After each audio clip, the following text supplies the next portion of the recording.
Hi everyone, my name is Sarah Beth, and I recently finished reading Accused, the Unsolved Murder of Elizabeth Andes.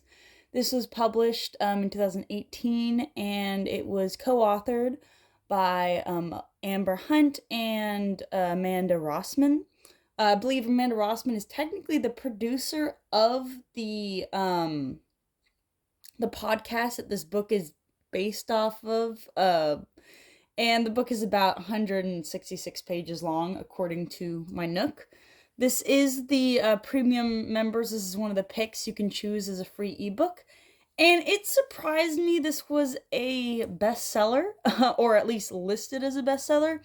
I looked at my other choices for a book, and everything else seemed to be there was another thriller book I could have chosen from, but since I chose a thriller book last month, I decided to go with this one, which would be true crime. And everything else was part of a series, which I thought a little bit of a low blow for Barnes and Nobles. If you're going to give out a free book, not everybody wants to read a series. It's kind of like making giving your premium members a treat to basically say, here, buy more books afterwards. So this was my only other option. And yeah, like I said, I don't understand why it's a bestseller. It's literally just a podcast. Each chapter is an episode of the podcast that has already been aired. You can already listen to said podcast. So I don't know why you'd pick up this book or why it's sold so many copies unless in my mind, as I was reading this book, I could hear, almost true crime music in the background, just getting all emotional and swelling. I could hear how it sounded because everything is a transcript. This whole book is a transcript. And what is partially the worst thing about this is, when you're listening to a gargled recording during one of these podcasts from, the journalist getting info, there's certain parts that are unintelligible. In the book, it literally will have brackets say unintelligible. And in my head, I'm thinking, you could have probably at least tried to fill it in for me. I mean, you've listened to it over and over and you're typing out every single word. You could maybe in those brackets, to signify that it's maybe not completely correct on wording, but at least what you think you heard, instead of just saying unintelligible. I had qualms with that. I had qualms that it wasn't a book. It was just a complete rehash of material that was already put into a podcast. So that's why the producer is one of the authors and the other one's the journalist. And I respect the case. I think the case is interesting. I think that it ties up no loose ends at the end. And there are several links in it to basically say, hey, if you have information, submit it here. And I feel like there's something very wrong if there's a URL or Twitter handle in your book, as in literally asking you to say. It bothered me personally, because it's supposed to be a product you're buying. I don't know anyone who would spend, at least for an ebook, $10 on this unless you're dying for the case. Like, you want to pour over the material and you have the transcripts written out for you. So I guess that's interesting enough. I guess since it was a big enough podcast, maybe people do want to solve the problem of Elizabeth Andes' murder.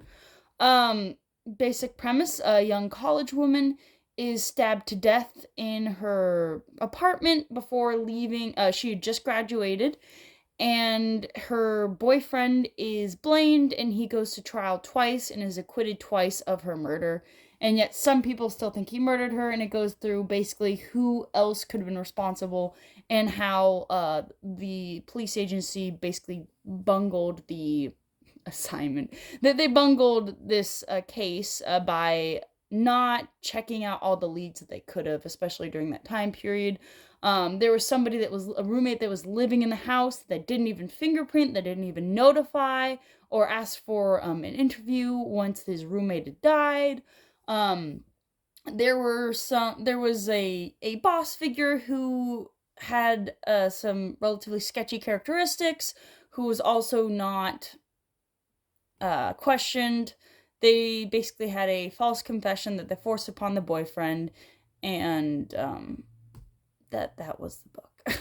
I there really wasn't much to add. I don't feel that I thought it was I read it in an afternoon. It didn't take me long at all. I I just think listen to the podcast instead. Unless you should buy this after you listen to the podcast.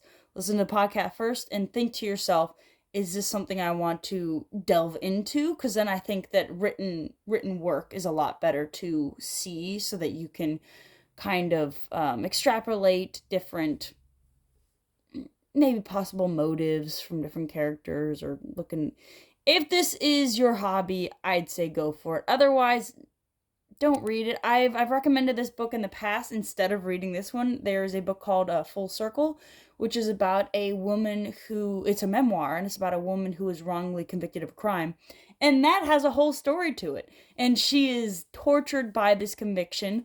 And you have somebody in the story that is like her, and I wish maybe it should have been from his standpoint, and that is the boyfriend that was convicted of the murder, who was acquitted twice, and who people still think to this day, like a large people still think he committed the crime.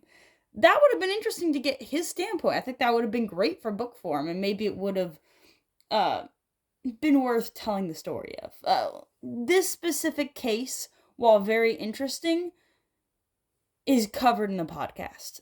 There is no other sides that are brought to it. You don't get anything new.